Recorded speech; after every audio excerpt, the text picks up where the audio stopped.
Suma al programa, psicólogo. Hoy justo te escuchaba, Álvaro, hablando de algo que es la razón por la que te convocamos hoy aquí. Estabas, creo que con Alejandro Camino, en el programa de él de radio, haciendo una exposición, citando distintos pensadores sobre la posibilidad de lucubrar un perfil del terrorista, ¿no? Y ahora a mí me gustaría retomar el debate desde este lugar. Nadie justifica los hechos. Muchos, la gran mayoría, dice con contundencia, esto hay que condenarlo y basta de buscar el porqué, la causa, la justificación, la historia.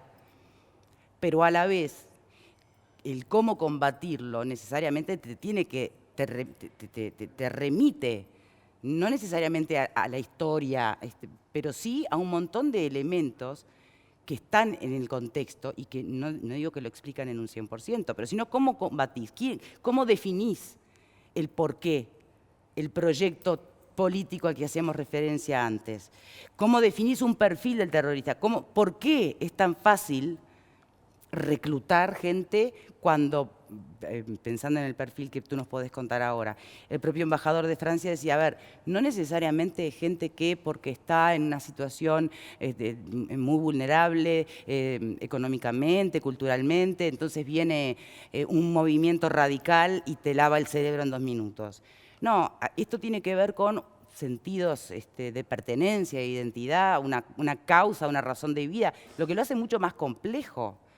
Entonces, bueno, el por qué pasa esto, no es que sea justificarlo, pero nos remite necesariamente a una observación de un montón de otros elementos que están en el tema, ¿o no? Hay un perfil, claramente, hay distintas tipologías además que intentan explicar estos perfiles de personalidad. La personalidad no es algo con lo que uno nace, es algo que uno construye. Y se va construyendo evolutivamente en el tiempo.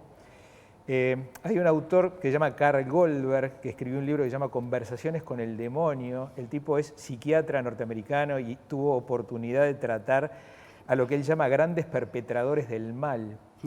Y escribió un libro muy interesante en donde describe los pasos para ir generando un tipo de personalidad desapegada de la noción de bien y mal que manejamos usualmente. Lo que sería el psicópata que no logra la empatía. Sí, hay varias tipologías de este tipo. Se está hablando del trastorno antisocial, de la psicopatía, de personas con poca inteligencia emocional. Cada nomenclatura tiene como un diagnóstico y una descripción. Pero no todos necesariamente esos van a agarrar un explosivo y se van a explotar y a matar a 1000 personas. Claro, ahí está sumando la estructura psicológica más la posibilidad de hacerlo, más una visión, si se quiere, perversa y mágica de la realidad que justifica. Pero primero tiene que estar este campo fértil que es la personalidad de estos individuos, que Goldberg describe bastante bien, que pasa por etapas en el crecimiento personal. Es interesante. Describe a un niño tempranamente avergonzado por su entorno. Después ese avergonzamiento es devuelto hacia el mundo externo como un desprecio, ¿no? Si tú me avergonzás, yo te hago algo similar. Después hay una justificación de lo que hago, hay una cierta retirada emocional, hay una dificultad de hacer empatía, de establecer contacto y de ver a los otros seres humanos como iguales. Esto es muy importante. Si yo no estoy viendo a los otros como humanos ni como iguales a mí, los veo algo así como un ser extraño y construyo algo que después Jung llama la sombra. Carl Gustav Jung, conocidísimo y productor de ideas como la sombra, es algo que no soy yo. Entonces así es más fácil atacarlo. Y la última frutillita de la torta, según Goldberg, un pensamiento mágico, una cierta justificación que no tiene nada que ver con la realidad de estos actos que llama de los grandes perpetradores del mal. Entonces, con estos pasos que se van, con los que voy conformando esta personalidad del gran perpetrador del mal, no es con una cosa ni con dos, no es una cosa que explica, no hay una causa única, hay una sucesión de factores que se van encadenando hasta generar esta personalidad tan despegada de lo que nosotros entendemos como la moral convencional o la ética convencional. Ahora, esto tiene una complejidad extra, porque una cosa es mirando aisladamente a una persona con esta estructura de personalidad, como tú planteás, que además se den todos los demás aditamentos para que pueda llegar a encontrar el caldo de cultivo ideal para desplegar toda su manera de ver el mundo, digamos, y su violencia. ¿Sí? El tema es que acá no hablamos de uno que yo estoy bien y el resto está mal. Hay muchos que están bien como él, es decir, forma parte de una mirada, no es un aislado. Hay un cierto fenómeno de contagio, lamentablemente, porque cuando vos justificás esto con alguna razón nacionalista, heroica, mística, o las tres juntas, generás grupos de gente que se justifican mutuamente. Y ese es el fenómeno que está pasando en Internet. Lo que estoy diciendo yo, a ver, es cosa conocida. Hay expertos en Internet tratando de detectar estos perfiles por las cosas que dicen, por las palabras que usan, por los lugares comunes. Pero esto no es solamente un fenómeno de Internet, es decir, la descripción que usted hacía a propósito de, digamos, del perpetrador del mal.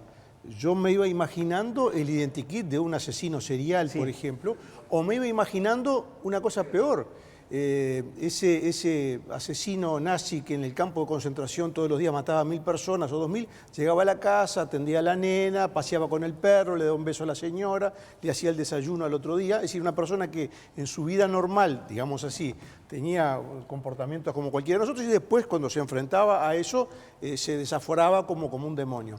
Es bastante parecido y en esa época no había internet. Quiero decir, lo que sí había, me parece, y yo creo que esta es la similitud con lo de ahora, es ciertos mecanismos de, digamos, de trabajo mental, por decirlo de alguna manera, que va dando coartadas a la acción.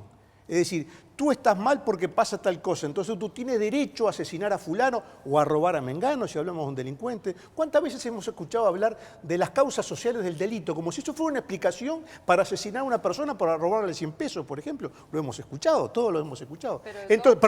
Entonces, cuando llegamos al asesinato, cuando llegamos a este tipo de asesinos en serie, creo que también vale el mismo razonamiento. Es decir, se va preparando ese terreno para convertir a esa persona en un soldado del mal, en un asesino furioso.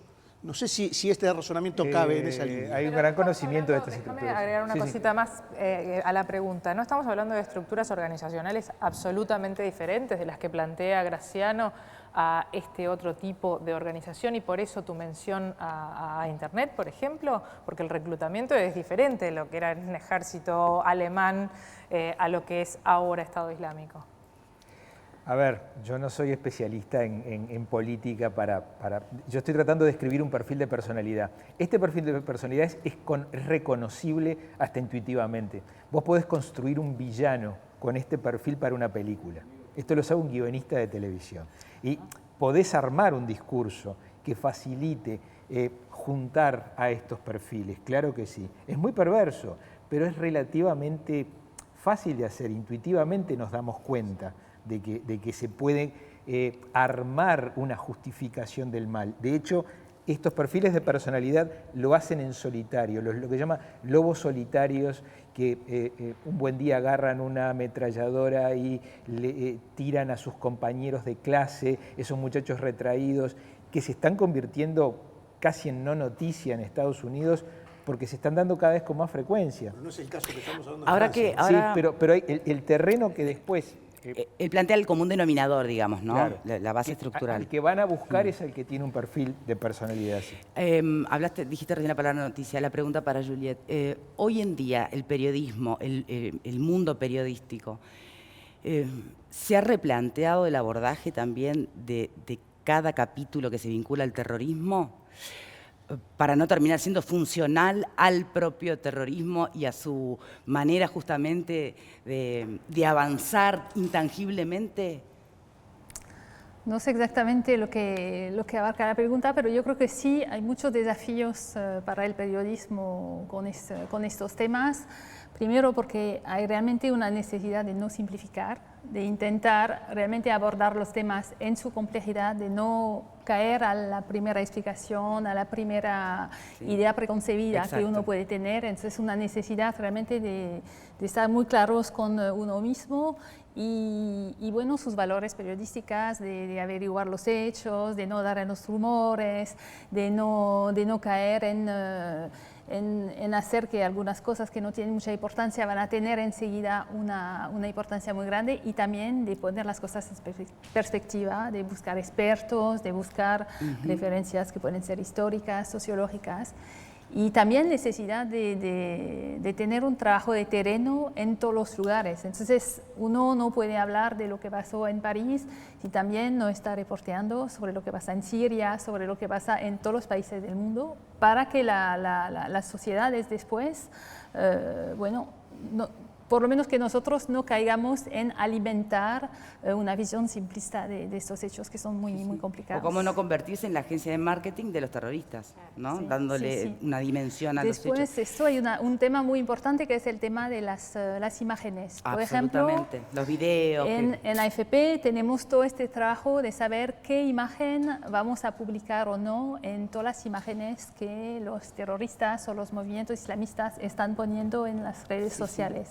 Y ahí hay unas reglas muy claras de respeto a las víctimas, por ejemplo, en unas imágenes muy fuertes que pudieron darse de rehenes matados o cosas así, de realmente no tomar imágenes que van a indicar al respecto a la persona y también a hacer frente a la propaganda de los terroristas.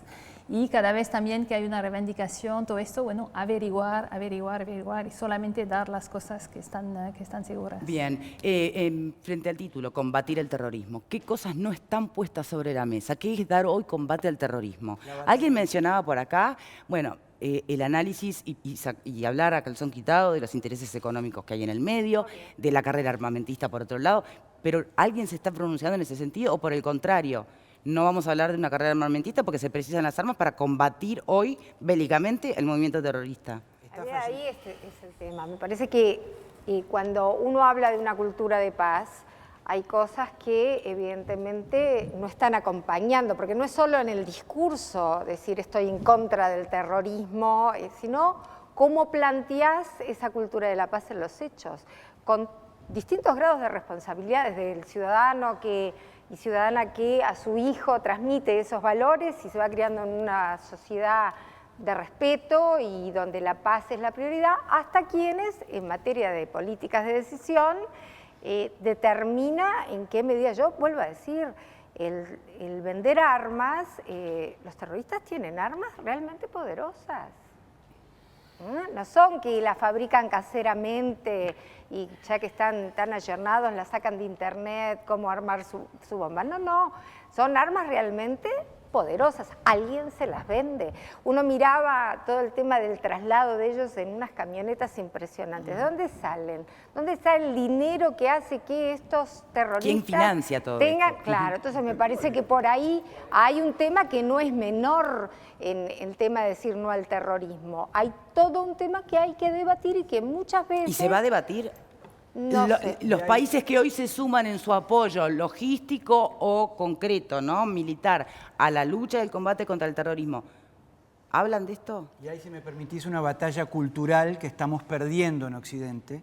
Entre los SMS que se pueden leer en pantalla, hay un SMS que acaba de justificar los atentados terroristas por la política exterior de Francia con Siria. Ese mensaje, estimado televidente, es un mensaje profundamente fascista, porque lo que movilizó a esos asesinos no es las acciones militares de Francia ante Siria. Lo que moviliza a esos asesinos es la concepción de que todos los que no son musulmanes son infieles y que merecen ser asesinados. Entonces, cuidado con poner en peligro los valores occidentales tan dificultosamente conseguidos de tolerancia, libertad, respeto a los derechos humanos, afiliándose a una pandilla de delincuentes. Perdóname, Álvaro, pero no podemos dejar pasar eso así como una verdad.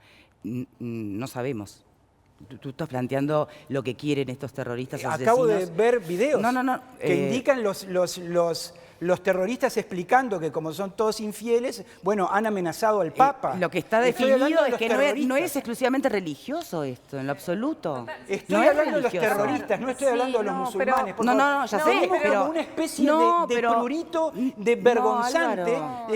Y cada vez que criticamos el totalitarismo mental de los terroristas, decimos, no, pero los musulmanes somos... Claro que los musulmanes pero yo me son refiero buenos. también a los terroristas.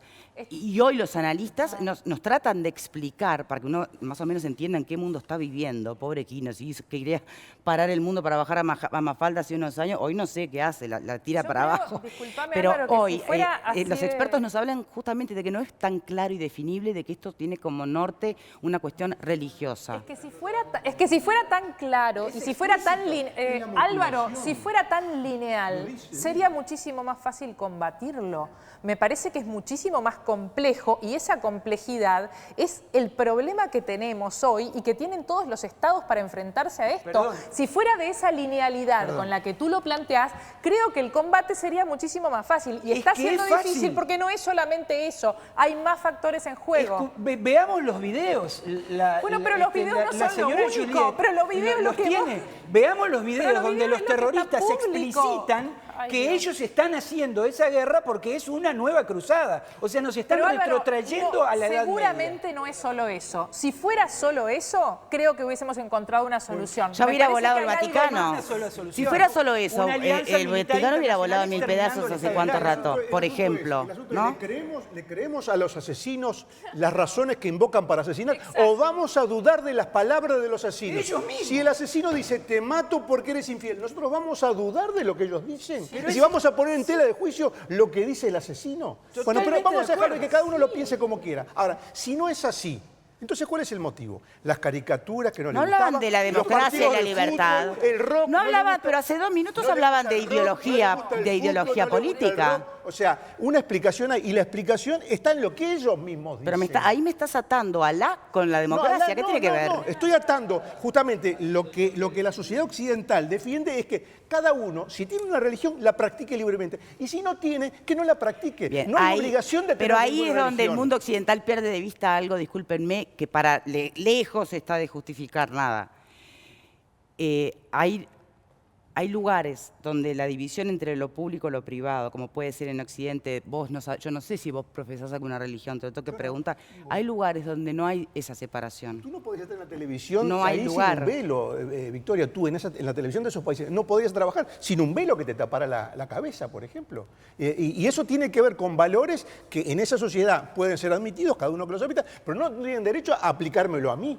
Es decir, como yo tengo derecho a practicar la religión que quiero, a escuchar la música que se me antoje, a ir vestido como quiero, sin que haya una policía del comportamiento que me dice dónde puedo besar a una persona y qué película puedo ver. Ahí está. Hacer lo que No quieras es con tu vida. solamente eso. La pregunta es... No ¿es quiero hacer solamente historia, no quiero repasar historia, pero tampoco podemos caer en la amnesia, por favor, ¿En amnesia de qué? de cómo se ha comportado también Occidente. Por Pero favor. Occidente sufrió No, mucho no en quiere la decir historia. justificar nada, Para porque, mejorar. insisto, la condena al terrorismo, estoy de acuerdo, tiene que ser absoluta. Pero si nosotros nos lavamos las manos como Poncio Pilato, no estamos ayudando ni construyendo un camino realmente de combatir el terrorismo de una manera pacífica, si es que existe la posibilidad. Combatir el No lo terrorismo, sé, punto. no lo sé. ¿Cómo se hace una Combatir guerra el pacífica? terrorismo. No lo sé. Combatir el No lo terrorismo, sé. como decía Beatriz. ¿Cómo se hace una guerra en- pacífica? desde Hacemos todos los una lugares, pausa no y solamente enseguida del venimos. discurso.